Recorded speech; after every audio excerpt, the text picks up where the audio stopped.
പഞ്ചസാരയ്ക്ക് പകരം ശർക്കര, തേനൊക്കെ ഉപയോഗിക്കാവോ? പ്രമേഹ രോഗികൾക്ക് ശർക്കര സേഫ് ആണോ എന്ന പല ചോദ്യങ്ങളും എല്ലാവർക്കും ഉണ്ട്. നമുക്കൊന്ന് കമ്പയർ ചെയ്ത് നോക്കാം. 100 ഗ്രാം ശർക്കര അല്ലെങ്കിൽ പഞ്ചസാര എടുക്കുകയാണെങ്കിൽ ഇതിൽ അടങ്ങിയിരിക്കുന്ന കാലറീസ് ഏകദേശം സെയിം ആണ്. പഞ്ചസാരയുടെ കാര്യം എടുക്കുകയാണെങ്കിൽ ഇതൊരു വൈറ്റ് പോയിസൺ തന്നെയാണ്.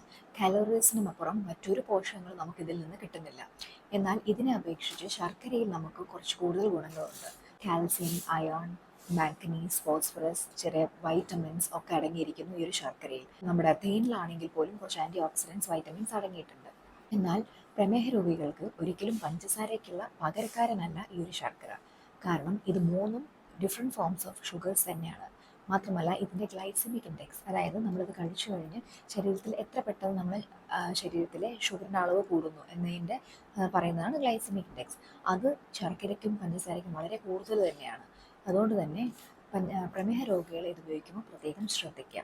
പിന്നെ മറ്റുള്ളവർ ഇത് ഉപയോഗിക്കുമ്പോൾ നിങ്ങൾക്ക് പഞ്ചസാരയ്ക്ക് പകരം ശർക്കര ഉപയോഗിക്കാവുന്നതാണ്. പക്ഷേ അപ്പോൾ പോലും ഒരു നിശ്ചിത ക്വാണ്ടിറ്റിയിൽ മാത്രം ഉപയോഗിക്കാൻ വേണ്ടി ശ്രദ്ധിക്കുക.